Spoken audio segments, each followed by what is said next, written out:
Good evening. My name is Keith Beasley. And my name is Noah Rivera. Welcome back to another episode of Record with the latest in news, sports, and culture at Seattle U.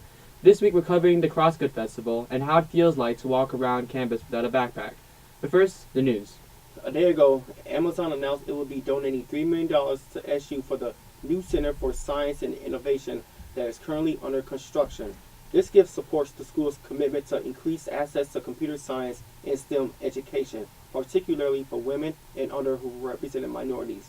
Amazon executive Andy Jassy said this is important for Amazon's future as well, allowing us to hire strong candidates and bring diverse perspectives to what we're creating. Albert's Ethics Week is this week and features nearly 100 guest lecturers and classes, as well as 4 keynote presentations throughout the week. Check out presentations on the intersection of ethics and AI Wednesday and Thursday in Piggott. This past weekend was a Crosscut Festival, a multiple-day event of panels focusing on various aspects of social justice. Some of our team had the opportunity to go to the event and watch Malcolm Moore, Doug Baldwin, and more speak about their experiences fighting for justice. Check it out.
Next Tuesday, May 21st, the Light Women's Ministry is hosting a night of Christian worship and celebration called Women in the Word.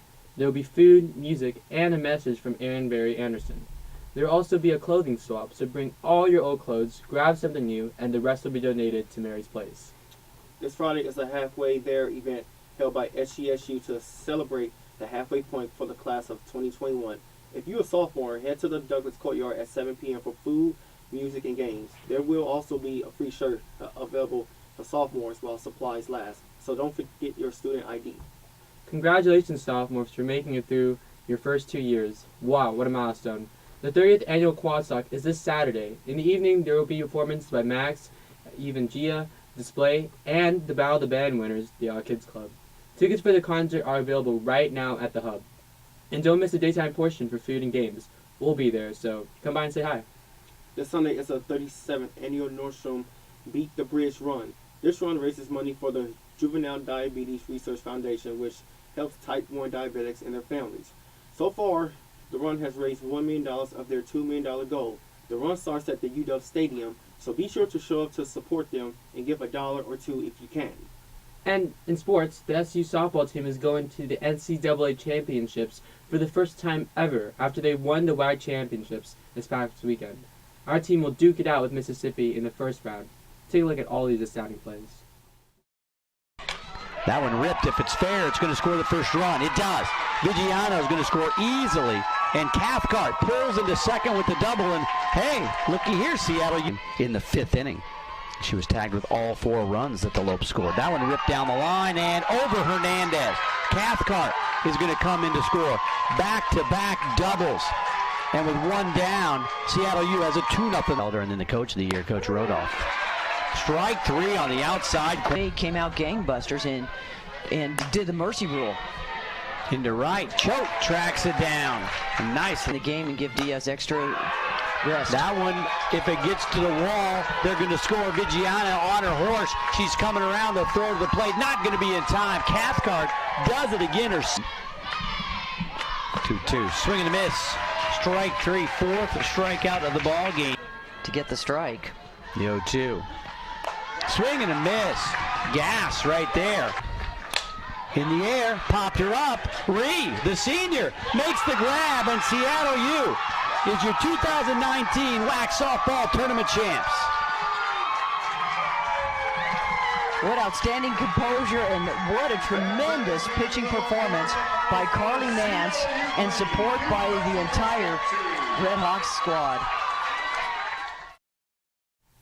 I recently went to Garfield High School with a former athlete, Shaddai Malou, and Coach Cameron, current weight trainer, to talk about the experience of being a college athlete to high schoolers and what it took to get to it. Let's see what they had to say. This person here, so I'm trying to figure out exactly how old all you guys are. Raise your hand if you're a freshman. Raise your hand if you're a sophomore. Raise your hand if you're a junior. Any seniors? Excellent. Congratulations, seniors. Also, just out of sheer curiosity, it's been a long time since I've been in high school. My friend over here, what sport do you play? Basketball. Basketball. How tall are you?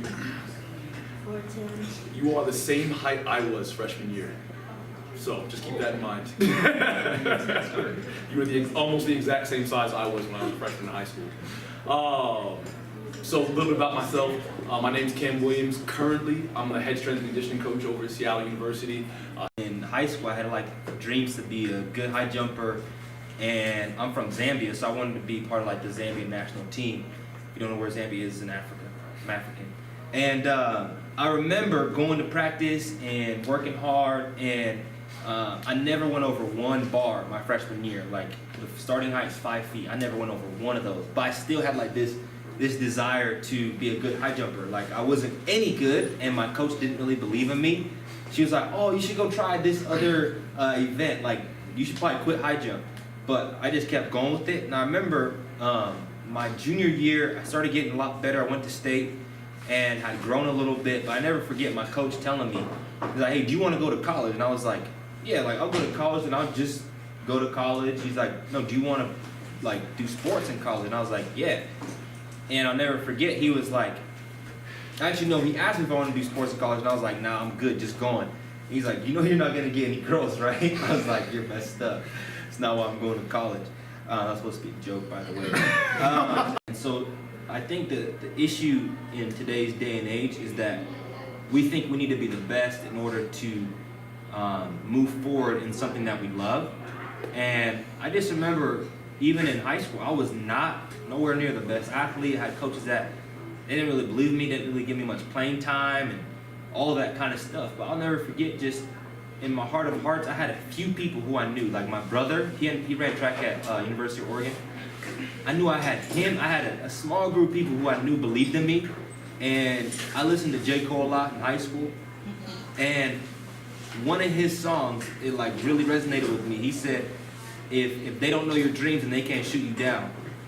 And I think there's only, some of y'all in this room probably experienced, maybe you told someone something that you're passionate about, or like, told someone what your dream, what you want to do, and they kind of shot you down. They're like, "Nah, you're not good at that. Like, you better chill, you better calm down." And I kind of resonated. I held a lot of stuff back from people because I was like, you know what? I'm not going to get discouraged by what you think about me, and I'm not going to let what you think about me determine where I end up going. And so I started connecting myself and listening to people who actually believed in me. And then all of a sudden it was like, all right, I might not be where I want to be, but at least I'm making steps to get there.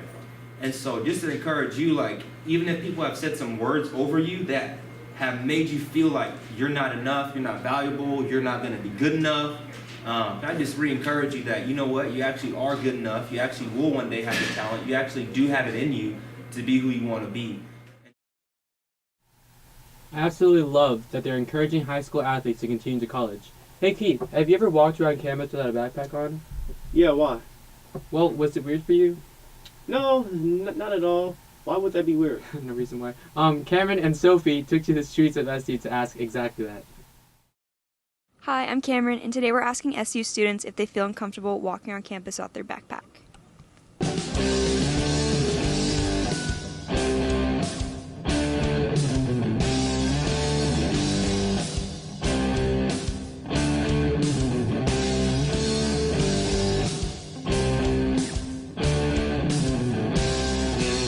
Is it uncomfortable to walk around campus without your backpack on?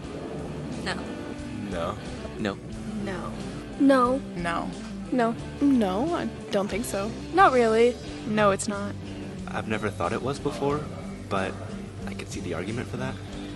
I think sometimes if I'm the only one without my backpack on, then yeah. I also don't know like what to do with my hands or anything. It's like a source of comfort. Yes. Yes. Yes. Yes. Yes. Yes.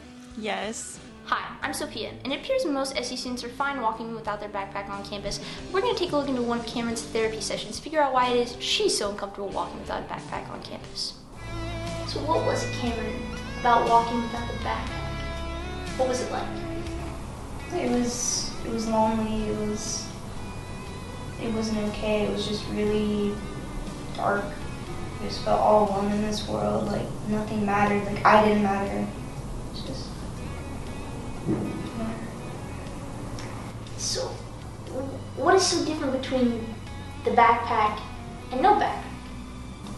Nobody without my backpack. Nobody's got my back. Like it's just missing.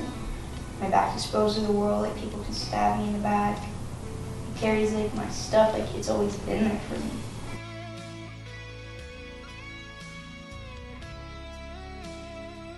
And it's just gone. You think there's no like social aspect about it? I mean, in 4th grade, my backpack strap broke and everybody laughed at me and just I think it might have been them. Do you have the same feelings about your backpack? No, you're just weird.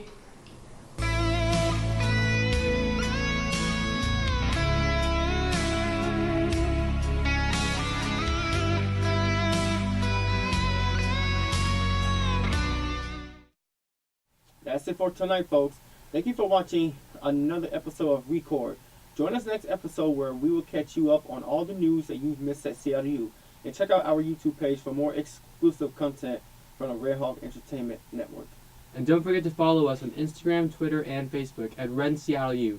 That's at RENCLU. And while you're there, let us know who you're most excited to see at Quadstock. Catch you out next time.